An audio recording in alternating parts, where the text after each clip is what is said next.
What would happen if all the geniuses, the artists, the scientists, best and the brightest people in the world decided to actually change it? What if there was a secret place where nothing was impossible? What if I told you such a place was real? When I touched this pin, I saw someplace amazing. Tomorrowland. Tell me a little about actually filming in the park. That sounds like a real challenge. It was. One of the challenges was that we were not doing Disneyland. We were doing the World's Fair. And not a lot of people know that Disney did 4 attractions for the World's Fair. But the small world that's in Disneyland is the actual one that was in the New York World's Fair, that they just, at the end of the fair's run, they boxed it up and sent it out to Disneyland, and they installed it here. And if you go behind the scenes in the ride there, several of the pieces still have stickers on them from the World's Fair that identify it as being the World's Fair. So the challenge was not the interior of the ride, which is very much like the World's Fair. It was the exterior of the ride, which is very different. So we had to dress the exterior of the ride to transform it into the '64 World's Fair.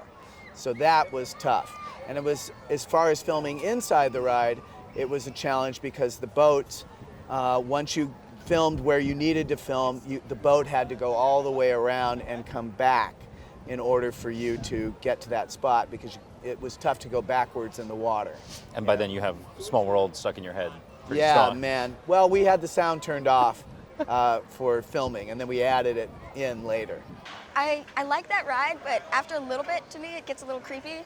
And while we were filming, they turned the music off, so you could just hear like the clicking of the dolls moving. And Thomas was on a boat on his own. Yeah, so that was just a little bit creepy, but it was just a really fun day filming on that ride, because I've always loved that. How autobiographical is this film? I know you came to Disney at a young age. Maybe it's autobiographical in the sense that, yeah, I kind of got shown behind the scenes at a young age.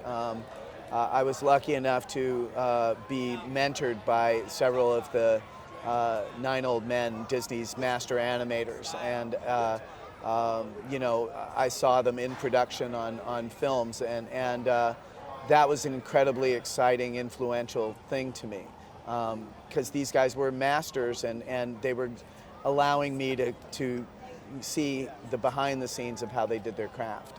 One of the cool things on the Blu-ray is they have some of your original audition tape. And, Yeah. Brad Bird talks about how at the end you gave the thumbs up. Yeah. It was like every time, so just to make sure that I'd finished, or when they'd started, I'd go like, "Are you ready?" And then they'd give me the thumbs back. And then at the end, I'd be like, "Done." So it's kind of a start and finish. Is it nice to have the movie come out and sort of be able to drop the secrecy? Yeah, I mean, you know, the secrecy can cut both ways, you know.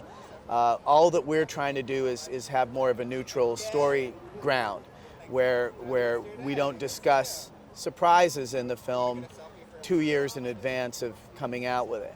But if you try to keep a secret, some people take that as, oh, there's some giant twist in the story, you know, it's all a dream, or, you know, they're all aliens, or you know, and we didn't have a twist. We just didn't want to open the presents before Christmas. So it's a challenge now, because if you try to keep it a secret, people think there's some twist, and then they're disappointed if there isn't a twist. And if you tell them in advance, then you're blowing all the fun of seeing something for the first time.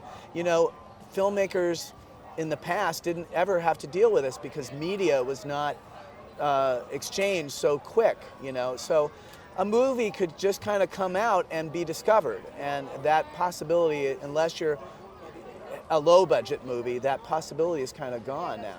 There is something wonderful, though, about the fact that it gets minds thinking and it creates this Tomorrowland in an imaginary place. Yes, that is a good thing. You wanted to see Tomorrowland. Here it comes.